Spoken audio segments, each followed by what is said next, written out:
How's he? You think he's playing better than Kawhi this year? Luka? Yeah. Yes. Why? I think that when that jump shot came back, I think that also January. Yes, when that jump shot came back, I think that just expanded all the other aspects of his game. Yeah, but they said this year though. Yeah, this season. Yeah, this year. Yeah, I'm talking about this season. Not Okay, that so January. Well, I want to be clear. I have Luka at number 3 as well. 3. But Did I have Luka on the list? So that's why I got him. I got him at 3. I have Luka at 3 as well. Yes. I just don't have him over Kawhi. Yeah, I got him at 3. Wait, said what?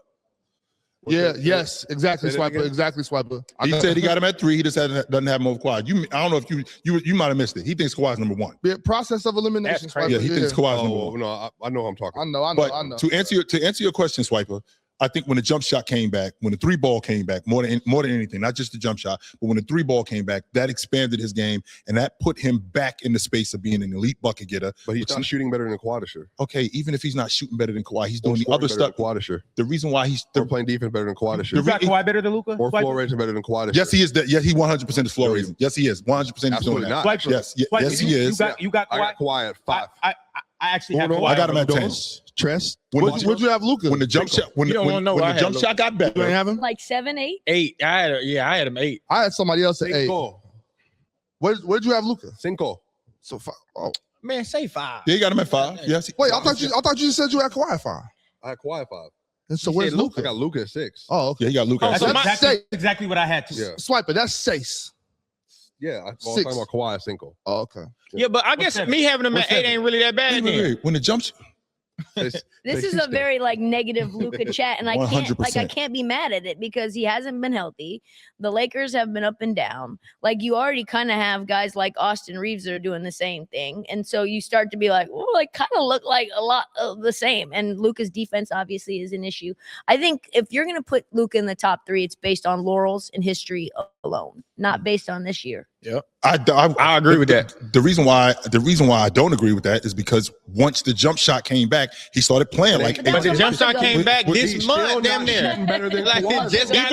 Even if he's not shooting better than Kawhi, him not shooting better than Kawhi, he's still close to Kawhi. In what? In offense, as good as he is offensively, I think he clears Kawhi Leonard offensively. Kawhi Leonard clears overall. Kawhi Leonard clears him defense. I'm not gonna argue that, but the way you like two-way player until you like two-way players. That's not true. That is not true at all. Because an offensive player who's exceptional, like Luka, like Joker, like Magic, Kawhi's floor is higher than Luka's this year. You would agree? You said he clears him on offense, and Kawhi's doing this with no help.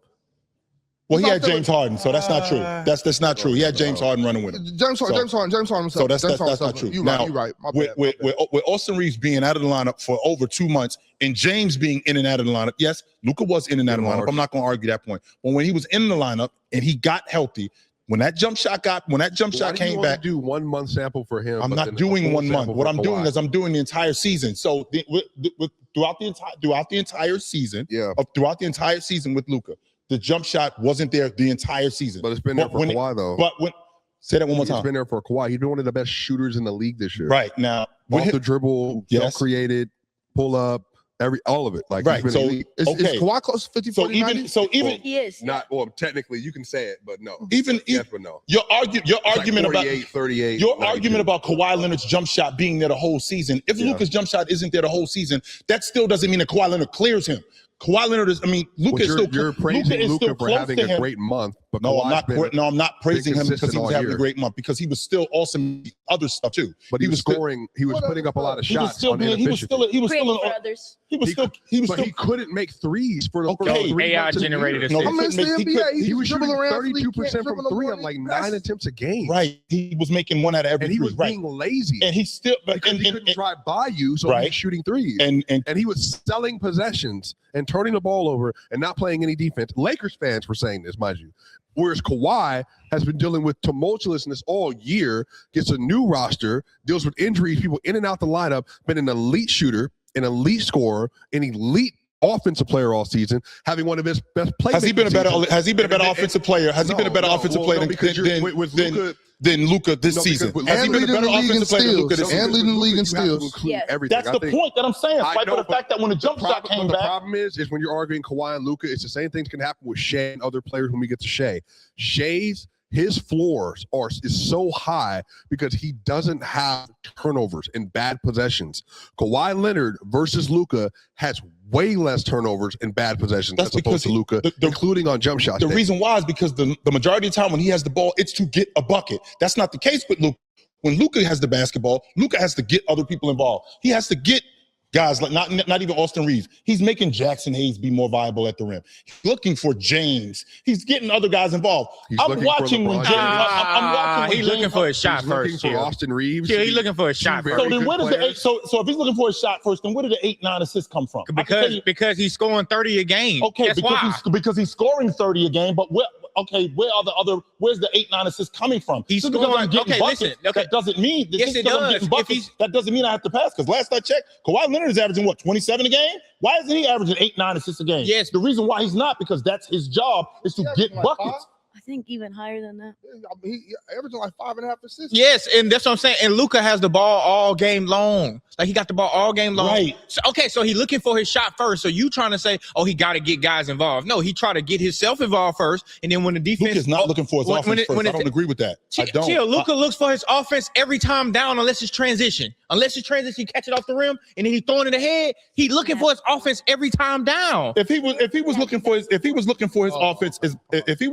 his offense as much, then those guys wouldn't be as prepared as they were to shoot the basketball. They wouldn't be prepared to finish it. Why not?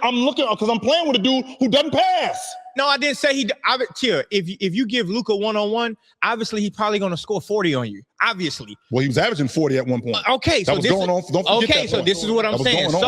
So because of that, he has no choice but to look for his offense every single time down. Now, when the game is played and you go forward and he's keep getting downhill, they're going to help over. So now you would be a fool to sit in the corner and say, oh, shit, he ain't going to never pass it.